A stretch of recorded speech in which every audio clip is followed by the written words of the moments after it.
એશિયાની સૌથી ધનાઢ્ય ઊંઝા એપીએમસીની ચૂંટણી આવતીકાલે યોજાવા જઈ રહી છે ત્યારે આ ચૂંટણી માટે ભાજપે ધારાસભ્ય અને પૂર્વ ચેરમેન બંને જૂથના 10 ઉમેદવારોને ખેડૂત વિભાગની પેનલમાં મેન્ડેટ આપ્યું છે અને આ ચૂંટણીના રાજકારણમાં ભડકો થયો છે.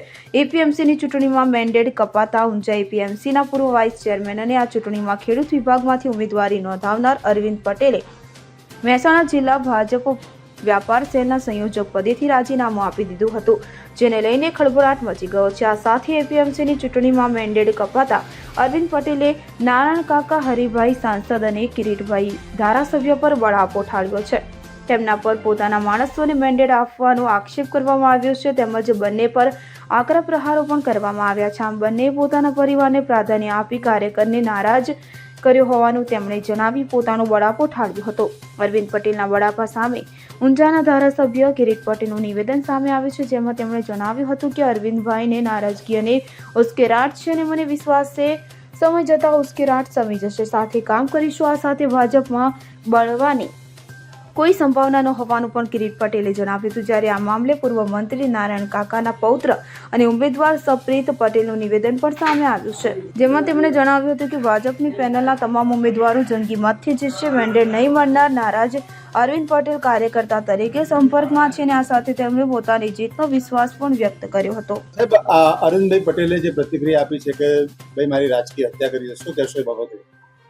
અરવિંદભાઈને થોડો નારાજગી અને ઉશ્કેરાટ છે, પણ અમને વિશ્વાસ છે કે સમય જતાં એ ઉશ્કેરાટ એનો સમી જશે અને અમે અમારા અરવિંદભાઈ જૂના મિત્ર છે અને અમે સાથે રહીને ફરીથી કામ કરીશું. સાહેબ એને એવું કીધું છે કે તેમને માત્ર પોતાના માણસોની ચિંતા કરી છે, કાર્યકર્તાઓની ચિંતા નથી કરી. સ્થાનિક ધારાસભ્ય મને બધાય કાર્યકર્તા જ છે, મારા પોતાના એવું કંઈ જુદું છે જ નહીં.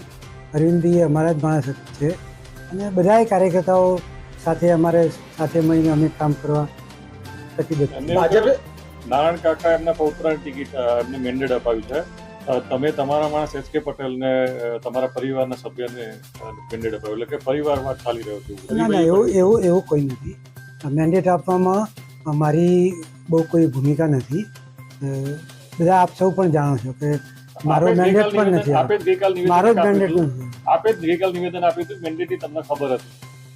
ના, ખબર હતી એવું ના. ગઈકાલ તમારું ઓન કેમેરા નિવેદન? ના, ખબર હતી. મેન્ડેટ તેમને એવું કીધું છે કે ધારાસભ્યનું સ્થાનિક લેવલે પણ કઈ ઉપસ્થિત નથી, તે પ્રકારની પરિસ્થિતિ. ના, એ તો હવે દરેક જણનો મૂલ્યવાનનો દ્રષ્ટિકોણ પોતપોતાની રીતે અલગ અલગ છે. મારું ક્યાં શું છે અને શું સ્ટેન્ડ છે એ મને ખબર છે અને મને સંતોષ છે. મેન્ડેટ આપ્યા પછી પણ હજી ઉમેદવારો ચૂંટણી જંગમાં છે, તો એવું લાગે છે કે બળવો થશે? ના, અત્યારે તો એવી કોઈ સંભાવના દેખાતી નથી. પક્ષ તરફથી જે મેન્ડેટ આવે છે અને મેન્ડેટ પ્રમાણે બધા ઉમેદવારો વિજેતા થાય એવો પક્ષ અને સ્થાનિક લેવલે અમે પણ બધા પ્રયત્નો કરીએ. તો અન્ય ઉમેદવારો જે મેદાનમાં છે એના બાબતે શું કહેશો? અન્ય ઉમેદવારો પોતપોતાની રીતે સ્વૈચ્છિક રીતે લગભગ તો બધા ચાલુ કરી છે આપવાનું, સમર્થનમાં પાછું ખેંચવાનું, અને એ એમની રીતે બેલેટમાં એમનું નામ આવશે, પણ મુખ્ય ઉમેદવારો તો આપણા મેન્ડેટવાળા જ અમારા ગણાય. ભારતીય જનતા પાર્ટીનો આખો ઊંઝા વિધાનસભા વિસ્તાર એ કમળમય છે અને તમામ ખેડૂતો અને વેપારીઓ બધા ભારતીય જનતા પાર્ટીના મેન્ડેટ સાથે છે અને રહેવાના છે. તો શું ચૂંટણીનું ચિત્ર હાલમાં કેવું છે? ભારતીય જનતા પાર્ટીએ જે પેનલ ઉતારી છે ખેડૂતોમાં અને વેપારીઓમાં, એ તમામ પેનલના બધા ઉમેદવારો જંગી મતથી જીતવાના છે. સુપ્રીતભાઈ, ભાજપે મેન્ડેટ આપ્યું છતાં પણ કેટલાક લોકો જે સહમતિ નથી આપી, અન્ય જે 20 દાવેદારો હતા ખેડૂતમાં ઉમેદવારો હતા, 3 જેટલા જ લોકોએ ઉમેદવારી પાછી પર જે સમર્થન આપી પરત ખેંચી દેવું છે. તો નહીં, મારી જાણ મુજબ 4 છે.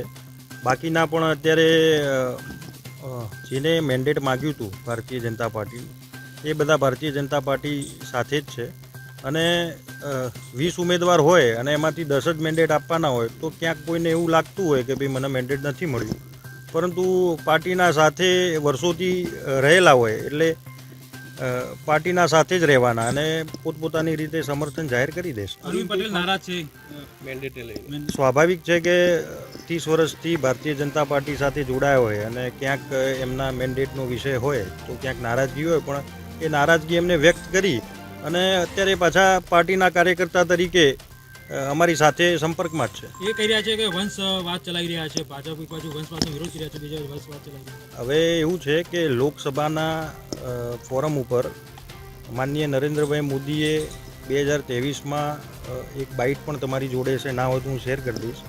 મોદી સાહેબે કીધું હતું કે વંશવાદ કોને કહેવો.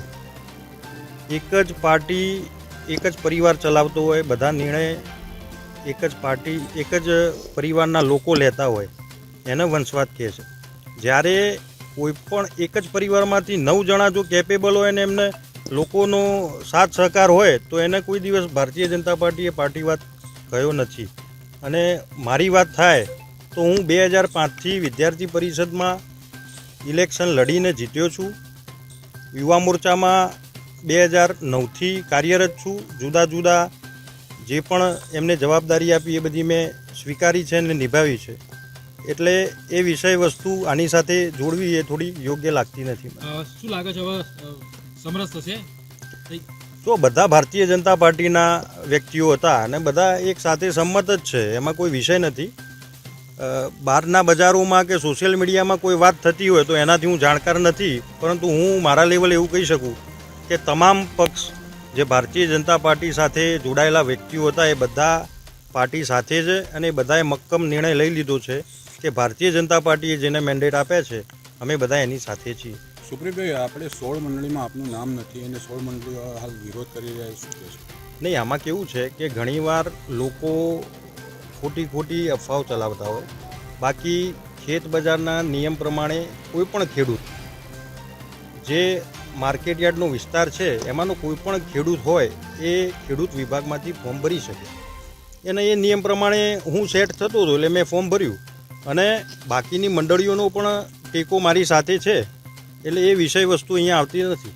સુપ્રીમભાઈ, બાકી જે 6 જણા તમે કીધું કે જે ભાજપમાં સમર્પિત છે તે લોકોએ સમર્થન આપી દીધું છે, બાકી આપે કહ્યું જે 6 બચ્યા છે એટલે એ શું ભાજપના માણસો નથી? નહીં, ભાજપના માણસો જ છે. હવે એ ક્યારે આપે છે એની રાહ જોઈએ છે. સમરસ કરવાનો પ્રયત્ન ચાલુ છે? હા, સમરસ થઈ જ જવાનું છે, એમાં કોઈ વિષય વસ્તુ છે નહીં. તમારું નામ હવે ચેરમેન તરીકે આગળ ના, એવી કોઈ જાણ નથી. બધા જ મેન્ડેટની પ્રક્રિયા બધી ઉપર પ્રદેશથી થતી હોય છે અને એની કોઈ જાણકારી એડવાન્સ કોઈના જોડે હોય નહીં. બધો નિર્ણય પાર્ટી લેતી હોય એટલે એ બધી વાતો કરવી એ એડવાન્સ છે, એમાં કંઈ કોઈ તથ્ય નથી. અત્યારે એપીએમસી ઊંઝાની ઇલેક્શન ચાલી રહી છે. મેં એમાંથી ખેડૂત વિભાગમાંથી મારી ચંદ્રાવતી સેવા સહકારી મંડળીમાંથી મેં ઉમેદવારી કરી હતી અને પાર્ટીએ કાલે મેન્ડેટ જાહેર કર્યા. એમાં મારું નામ કપાવાથી હું વ્યથિત છું, પરંતુ મેં પાર્ટીને જે ઉમેદવારોને મેન્ડેટ આપ્યા છે એમને સમર્થન જાહેર કર્યું છે અને મેં મારી ઉમેદવારી પરત ખેંચી છે. ત્યારે આ બાબતે જે કોઈ નેતાઓએ એમની ભૂમિકા ભજવી છે અને પોતાના રોટલા શેક્યા છે એમને ખુલ્લા પાડવું એ પણ હું મારી નૈતિક ફરજ સમજું છું. અને એ ન્યાય અમારા ઊંઝા મત વિસ્તારના જે લોકલ નેતાઓ છે, નારાયણ કાકા, હરિભાઈ સંસદ સભ્ય અને કિરીટભાઈ ધારાસભ્ય, એમને પોતાના માણસો અને પોતાના સમાજની ચિંતા કરી છે. કાર્યકર્તાઓની કોઈ ચિંતા કરી નથી. હું 30 વર્ષથી પાર્ટીનો સક્રિય કાર્યકર છું અને એક વફાદાર સૈનિકની માફક મેં પાર્ટીના સક્રિય કાર્યકર તરીકે સતત કામ કર્યું છે. આ વિસ્તારના તમામ કાર્યકરો આ બાબત સારી રીતે જાણે છે. ત્યારે મને આ નિર્ણયથી ખૂબ આઘાત લાગ્યો અને આ ત્રણેય નેતાઓએ મારી એક કાર્યકરની રાજકીય હત્યા કરી હોય એવું હું અનુભવી રહ્યો છું. અને એ ન્યાય હું આજે વેપાર સેલ મહેસાણા જિલ્લાના સંયોજક તરીકે જે જવાબદારી નિભાવતો હતો એ પદેથી પણ રાજીનામું આપું છું. પરંતુ હું પાર્ટીનો એક કાર્યકર છું. એ ન્યાય અને પાર્ટી માટે કામ કર્યું છે એ કારણે હું પાર્ટીનો હંમેશા શુભેચ્છક બની રહીશ. હું પાર્ટીની હિન્દુત્વની વિચારધારાનો ખૂબ જ સમર્થક છું અને એ કારણે હું પાર્ટી સાથે હંમેશા રહીશ. અરવિંદભાઈ, આ ચૂંટણીમાં શું સમર્થન કરશો, સપોર્ટ કરશો કે મેં કહ્યું ને કે હું મારી ઉમેદવારી મેન્ડેટ ન મળ્યો કે 5 જ મિનિટમાં મેં મારી ઉમેદવારી મેન્ડેટ જેમને મળ્યો છે એમના સમર્થનમાં પરત ખેંચી છે. તમે ઉમેદવાર તરીકે ચાલુ છો, હવે કોઈ તમને મત આપશે શું થશે? મને ઉમેદવારી જો હું મારી પરત ખેંચતો હોય પછી એ ઉમેદવારીનો કોઈ અર્થ નથી. લીગલી રીતે જે બેલેટ પેપર તપાસે એમાં તમે ઉમેદવાર તરીકે હશો. એનું કારણ છે કે પાર્ટીએ મેન્ડેટ ખૂબ જ લેટ જાહેર કર્યો છે, એ કારણે આ ઉમેદવારીનો નામ અને પત્ર ચાલુ રહ્યા છે. પછી હવે લોકો મત આપશે તો? લોકો મત આપશે તો એ લોકોનો વિષય છે. અમે અમારી જે ફરજ છે પાર્ટી પ્રત્યેની એ જાહેર કરી. ભાજપે શું મોડું કર્યું છે, કોકડું ગુચવાનું કારણ શું? એ હવે પાર્ટીનો વિષય છે. તમે નીલેશભાઈના સમર્થનમાં છો? હું વ્યક્તિગત રીતે કોઈના સમર્થનમાં નથી. હું પાર્ટીનો એક શિસ્તબદ્ધ કાર્યકર્તા છું અને પાર્ટીના નિર્ણયને સ્વીકારું છું. સ્થાનિક ધારાસભ્ય માટે તમે શું કહેશો?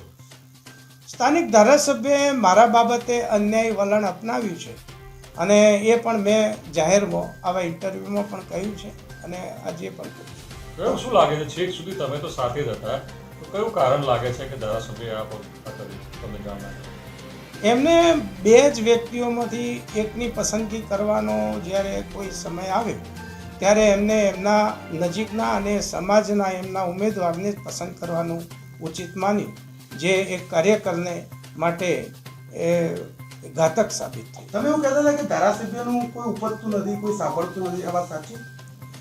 એવું મેં અનુભવ્યું છે કે પાર્ટીના ધારાસભ્યનું જે વજન હોવું જોઈએ એ એમના સાથે ઘણીવાર મારે વિધાનસભામાં જવાનું થયું ત્યારે અને મંત્રીમંડળના મંત્રીશ્રીઓને પણ મળવાનું થયું, તો એમાં મને એવું લાગે છે કે એમને અન્યાય થઈ રહ્યો છે અને એમની વાતને પાર્ટીના આ સરકારમાં કે બીજે કંઈ પણ વજન અપાઈ રહ્યું નથી, પરંતુ એ ખરેખર આઘાતજનક. ધારાસભ્યનું કોઈ સાંભળતું નથી, કારણ શું? એ એમનો કોઈ વ્યક્તિગત તો કારણ હોઈ ન શકે. પાર્ટીના એક વફાદાર અને પ્રામાણિક ધારાસભ્ય છે, એમના કામગીરી ઉપર પણ મને કોઈ સવાલ નથી, પરંતુ તેઓની કાર્યશૈલી ક્યાંક ને ક્યાંક થોડી સાધારણ છે. એક તરફ મેન્ડેટને આદર આપી ઉમેદવારી પાછી ખેંચો છો, બીજી તરફ તમે હોદ્દા ઉપરથી રાજીનામું આપો છો, શું સમજો?